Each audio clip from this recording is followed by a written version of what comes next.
नमस्कार। आज हूँ जून 2 तारिख सोमवार। आपण मानक पई नेकी आसीछि आज दिनर केतोटी गुरुत्वपूर्ण खबर। सेतिपई वीडियो को शेष पर्यंत देखंतु एवं आपनक भल पाइबा स्वरूप गोटे गोटे लाइक कर दियंतु। ता सहित आम चैनल को जदि नुआ आसीछंती ताहाले आम चैनल को सब्सक्राइब करी पाखर आसुथिबा बेल आइकन को क्लिक करी रखंतु। चलंतु आज दिनर गुरुत्वपूर्ण खबर उपरे नजर पकेइबा। प्रथम खबर, राज्य रे पुणी व्यापिलाणी कोरोना। 11 रे पहुंचिला आक्रांतक संख्या। ओडिसा रे काया मेलाउछि कोरोना। राज्य रे आउ 3 जण नुआ कोरोना आक्रांत चिन्हट। 8 रु वृद्धि पाई कोविड संख्या 11 रे पहुंची। नुआ आक्रांत चिन्हट नहीं स्वास्थ्य विभाग पक्षर सूचना दिया जाइछि। शनिवार राज्य रे 8 जण कोविड पॉजिटिव चिन्हट होइतिबा बेले खोर्धा जिल्लारू 6 जण और कटक जिल्लारू 2 जण आक्रांत चिन्हट होइथिले। ओडिसा रे जणे वृद्ध कोरोना रोग रे मृत्युवरण करिथिबा स्वास्थ्य विभाग पक्षर सूचना मिलिछि। सेपटे भारत रे 3000 टपिला कोरोना आक्रांतक संख्या। दिनकरे 4 जणकर मृत्यु। केंद्र स्वास्थ्य मंत्रालय र तथ्य अनुसार शनिवार सुधा भारत रे कोविड-19 र 3395 सक्रिय मामला रहिछि। गत 24 घंटा रे देश रे 685 टी नुआ मामला चिन्हट होइछि। मोट 3395 टी मामला मध्यरु केरल रे सर्वाधिक 1336 कोविड मामला रिपोर्ट होइछि। एहा परे महाराष्ट्र एवं दिल्ली रे सर्वाधिक संक्रमित रोगी अछंती। गत 2 वर्ष मध्यरे एहा प्रथम थर जे कोविड र सक्रिय मामला 3000 अतिक्रम करिछि। केंद्र सरकारक द्वारा प्रकाशित तथ्य अनुसार गत 24 घंटा मध्यरे देश रे कोरोना जगु 4 जणकर मृत्यु होइछि बोली खबर मिलिछि। परवर्ती खबर, सरकारक बड़ घोषणा। खूब शीघ्र प्रति मासरे महिलांकु मिलिबो 2500 टंका। केउ माने पाइबे एही टंका जानि नियंतु। महिला मानंकु खूब शीघ्र प्रति मासरे 2500 टंकार सहायता राशि मिलिबो। ए नै बड़ घोषणा करिसंती राज्य सरकार। दिल्ली सरकार खूब शीघ्र महिला समृद्धि योजना आरंभ करिबाकू जाउछंती। एही योजनार रूपरेखा प्रस्तुत करिबा पई 3 जण मंत्रींकु नै एक कमिटी गठन करा जाइछि। एथिरे प्रवेश वर्मा, आशीष सूद एवं कपिल मिश्र शामिल अछंती। एही कमिटीर 2टी बैठक अनुष्ठित होइछि। कपिल मिश्र कहिसंती जे बैठक करा जाउछि। योजनार ड्राफ्ट रे योग्यता मानदंड एवं कार्यान्वयन प्रक्रिया उपरे विचार करा जाइछि। सूत्र अनुसार महिला मानक पई आवेदन प्रक्रिया सहज करिबा पई एक स्वतंत्र वेबसाइट मध्ये प्रस्तुत करा जाउछि। एही योजना अधीन रे दिल्लीर गरीब एवं असहाय महिलांकु प्रति मासरे 2500 टंका आर्थिक सहायता दिया जिवो। आपण माने कमेंट करी फीडबैक निहाती देबे जे आम राज्यर महिला मानंकु वर्षकु 10000 सुभद्रा टंका मिलिबा दरकार ना प्रति मासरे 2000 रु 2500 टंका मिलिबा उचित। कमेंट करी निहाती जणांतु। परवर्ती खबर, देश रे सुनार मूल्य आज कमी जाइछि। सप्ताह मध्यरे 24 कैरेट सुना मूल्य रे 770 टंका पर्यंत ह्रास देखिबाकू मिलिछि। एथिसह 22 कैरेट सुना दर रे 700 टंका ह्रास पाइछि। एथिसह आज जातीय राजधानी नुआ दिल्ली रे 24 कैरेट सुनार दर 1 ग्राम पिछा 9746 टंका थिबा बेले 22 कैरेट सुनार दर 1 ग्राम पिछा 8935 टंका रहिछि। सेहि परि आज एठारे 18 कैरेट सुनार दर 1 ग्राम पिछा 7311 रहिछि। भुवनेश्वर रे सुना दर आज अपरिवर्तित रहिछि। आज 22 कैरेट सुनार मूल्य 10 ग्राम पिछा 89200 टंका रहितिबा बेले 24 कैरेट सुनार दर 10 ग्राम पिछा 97310 टंका रहिछि। सेहि परि 18 कैरेट सुनार मूल्य 10 ग्राम पिछा 72990 टंका रहिछि बोली खबर मिलिछि। परवर्ती खबर, ओडिसा रे आज घड़घड़ी सह वर्षा हेबा नै केतक जिल्ला पई सतर्क सूचना जारी करिछि भारतीय पाणीपाग विभाग। आईएमडी अनुसार कालबैशाखी प्रभाव रे ओडिसा रो अनेक अंचल रे आगामी 24 घंटा मध्यरे 40 रु 50 किलोमीटर प्रति घंटा बेगरे पवन सहित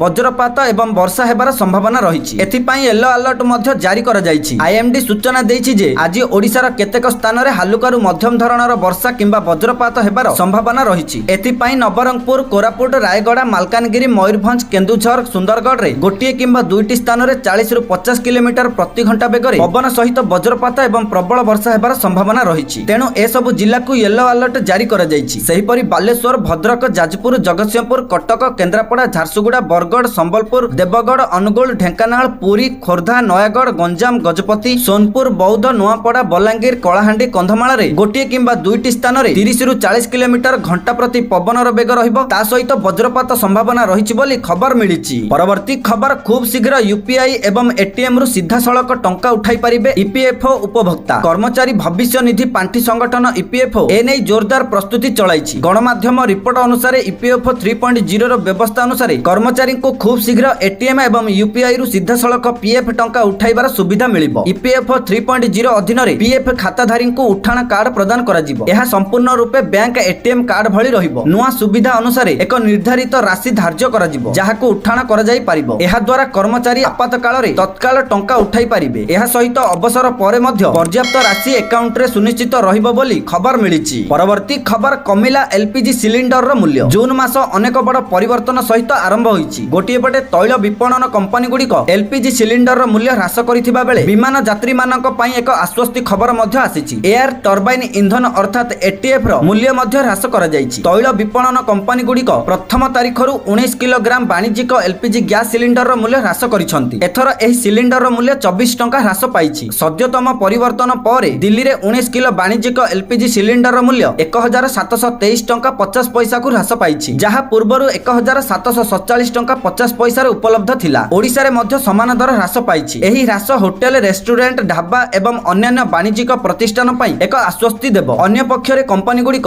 14 କିଲୋଗ୍ରାମ ଘରୋଇ ଏଲପିଜି ସିଲିଣ୍ଡର ମୂଲ୍ୟରେ କୌଣସି ପରିବର୍ତ୍ତନ କରିନାହାନ୍ତି ବୋଲି ଖବର ମିଳିଛି।